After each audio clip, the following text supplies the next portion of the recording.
सभी दर्शकों को नमस्कार, जय श्री कृष्ण, प्रणाम।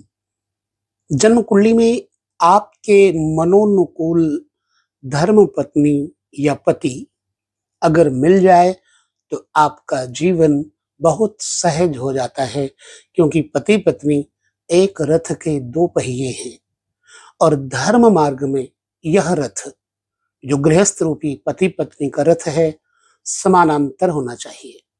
किसी का भी विचार अगर विपरीत हो गया तो जीवन बड़ा कठिन हो जाता है और ये जीवन मिला बड़े भाग्य से है। मनुष्य जीवन बार बार नहीं मिलता। गोस्वामी जी ने लिखा है, बड़े भाग्य मानुष तन पावा, सुर दुर्लभ सद ग्रंथन गावा। तो हमारा एक उद्देश्य है कि आपके जीवन में पति पत्नी का जीवन बड़ा सामंजस्यपूर्ण होना चाहिए। कब होता है जन्म कुंडली में सामंजस्यपूर्ण वातावरण? आइए हम उसके ऊपर थोड़ी चर्चा कर लेते हैं। बहुत लंबा वीडियो नहीं होगा, आपको जानने के लिए पूरा वीडियो अवश्य ही देखते रहना चाहिए। आपके सामने एक चार्ट उपस्थित है और इस चार्ट के माध्यम से आपको सहजता से समझ में आ जाएगा। जन्म कुंडली में जो सप्तम भाव होता है वो विशेष तौर से दाम्पत्य का होता है। दाम्पत्य का स्वामी जैसे यहाँ पर मंगल है, मान लीजिए मंगल उच्च का हो जाए, यहाँ बैठ जाए, मकर में मंगल नीच का होता है, तो ऐसी अवस्था में जातक को जो ससुराल मिलेगी, जातक हो या जातिका हो, वह मिलते ही जातक का भाग्योदय करने वाली स्थिति बन जाती है। लग्नेश की स्थिति बाद में चर्चा करेंगे। और यही स्वामी यदि यहाँ बैठ जाए तो भी लाभदायक होगा, क्योंकि यहाँ मंगल है, हमने कोई ना कोई लग्न लेकर के आपको समझाना ही होता है। तो लग्नेश और सप्तमेश इन दोनों का बड़ा महत्व होता है। लग्न स्वयं जातक होता है और जातक का जो अपोजिट सेक्स है वह फीमेल या मेल जो भी अपोजिट होगा वो सप्तम भाव से देखा जाता है। यदि सप्तम भाव का स्वामी कहीं नीच हो जाए या सप्तम भाव का स्वामी दुख स्थानों में पहुंच जाए, दुख स्थान कौन से हैं? 6, 8, 12।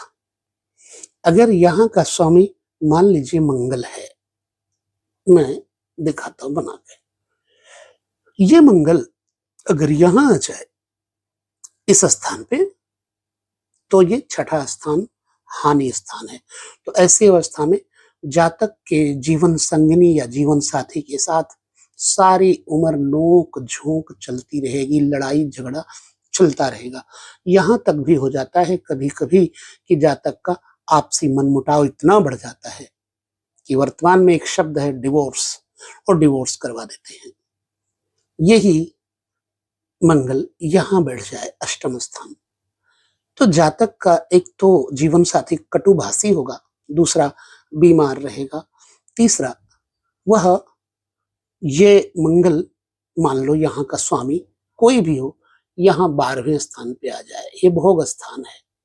शुक्र के अलावा यहाँ पर सभी ग्रह पति पत्नी के जीवन का सुख विनष्ट करते हैं, तो यहाँ पर आ जाए तो भी नुकसान होगा। जीवन में ऐसे जातक को अपने पत्नी के लिए या पति के लिए जीवन पर्यंत संघर्ष करना पड़ेगा। ठीक है, एक तो ये स्थिति हो गई। अब हम चलते हैं एक और स्थिति का कि जातक का कब पति पत्नी में बढ़िया सामंजस्य बैठता है। जन्म कुंडली में जो लग्नाधिपति है, जो यहाँ का स्वामी है, मतलब ये शुक्र यहाँ का स्वामी अगर यहां बैठ जाए, फर्ज करो यहां बैठ गया और ठीक यहां का स्वामी ऊपर चला जाए, यहां बैठ जाए, ठीक, माने मंगल यहां जाए और शुक्र यहां जाए। ऐसी अवस्था में जो दाम्पत्य होगा बड़ा सुलझा हुआ होगा। ऐसी अवस्था में जातक की पत्नी और पति दोनों आपस में एक दूसरे की सलाह के बिना कभी कोई कर्म नहीं करेंगे। अनुभवशील चर्चा है ये, समझिएगा। और यह स्थिति स्त्री पुरुषों में समान रूप से होगी। परंतु अब एक और स्थिति देखें, किन अवस्थाओं में जातक अपनी पत्नी को अपने वश में रखता है। ठीक है, बहुत ही इंटरेस्टिंग पॉइंट है। मान लीजिए यहां पर राहु हो जाए तो यहां केतु हो जाएगा, या फिर यहां केतु हो जाए तो यहां राहु हो जाए। अगर केतु यहां हो गया, राहु यहां हो गया, ये हमारी बिल्कुल अनुभवशील बात है तो मैं कर रहा हूं। यहां केतु है यहां आ जाए, या यहां केतु है यहां राहु आ जाए आपस में, तो ऐसा व्यक्ति अपने पत्नी को अपने वश में रखता है, यानी उसकी पत्नी स्वयं ही अपने पति के वशीभूत रहती है। ये याद कर लेना सूत्र, ठीक है।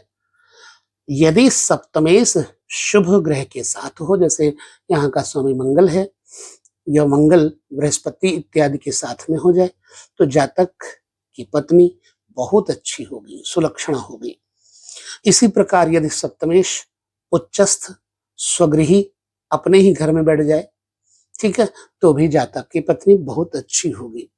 शुक्र पर बृहस्पति की दृष्टि पड़ जाए और बुध की दृष्टि पड़ जाए, तो शुक्र पर जातक के शुक्र पर बृहस्पति की और बुध की दृष्टि पड़ जाए, तो जातक की पत्नी बड़ी सचरित्र पतिव्रता स्त्री होती है। हाँ, जातक में स्वयं दोष थोड़ा हो सकता है, परंतु शुक्र पर बृहस्पति और बुध की दृष्टि पड़ेगी तो जातक स्वयं बड़ा पवित्र आत्मा होगा।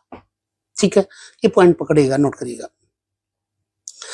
यदि जातक का बृहस्पति ही सप्तम में बैठ जाए, ठीक है, तो भी जातक की स्त्री बड़ी धर्मात्मा, धर्माचरण वाली होगी, गुणवती होगी। और सप्तम भाव का स्वामी यदि केंद्र में हो, सप्तम भाव का स्वामी मान लो यहां मंगल है, केंद्र में एक लग्न 2, लग्न 4, 7, 10, इनको केंद्र कहा गया है। यदि सप्तम भाव का स्वामी केंद्र में हो जाए और उस पर शुभ ग्रह की दृष्टि पड़ जाए और शुभ राशिगत हो जाए, तो जातक जो है शुभ धर्मवती आचरण वाली स्त्री से संयुक्त, और स्त्री उसकी पतिव्रता होगी और जातक को पूर्ण सुख प्रदान करेगी। ये कुछ सूत्र हैं। वीडियो बहुत बड़ा नहीं करेंगे, छोटे छोटे वीडियो में आपको छोटे छोटे टॉपिक देकर के समझाएंगे। तो इस वीडियो में आपको कितना समझ में आया, अगले वीडियो में हमें आप जरूर बताएं। तो लेते हैं विदा, इस वीडियो में इतना ही। नमस्कार, जय श्री कृष्ण, प्रणाम।